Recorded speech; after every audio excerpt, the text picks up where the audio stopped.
Well, our behavior in the online world does not differ a lot from the offline world. Actually, when you look at the research, there's some recent research actually in America that has been done about personality traits that are observed in online environments versus offline environments.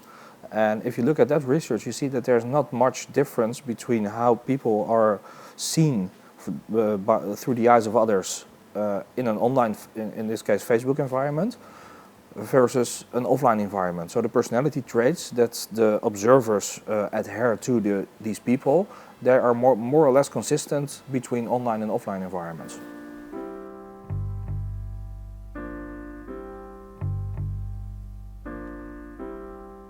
The personality is actually quite the same, but the way which we communicate is different online than offline.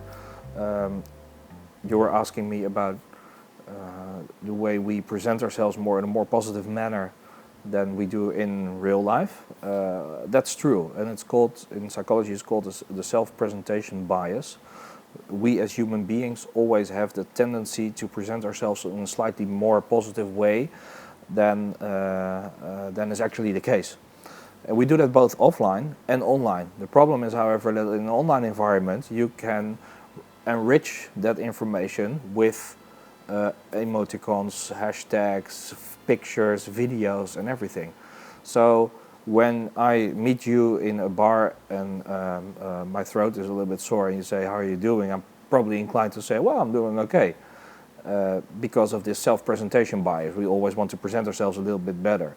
But if you follow me on Facebook, you might think, "Oh, this guy has a fantastic life because he has pictures in a bar and he's eating sushi and he's on holiday and he's making a test drive in a new car." And so this kind of positive image emerges, which is pretty natural human behavior actually.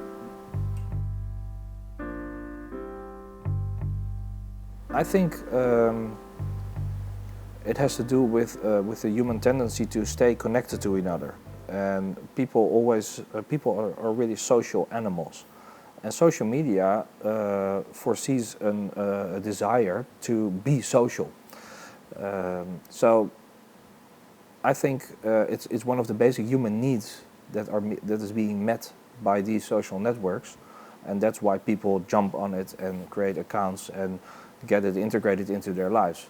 Another reason is that we tend to measure our own sense of well-being by those around us. Not only by those around us, but as a part of our total measurement. So when we're in a bar, for instance, we look around us, and if we see all these happy people, we might feel a little bit more sad because other people are happier than we are. Or if we see all these serious people and we're in a good mood, we feel extra good about ourselves. But that's in a bar. So now when you transport that into a social network environment, there is all of a sudden a lot more opportunity to see what those around you are doing and feeling and how they are going about their lives. So our basic need for social comparison to figure out are we happy or are we not happy is much more amplified by the use of social media.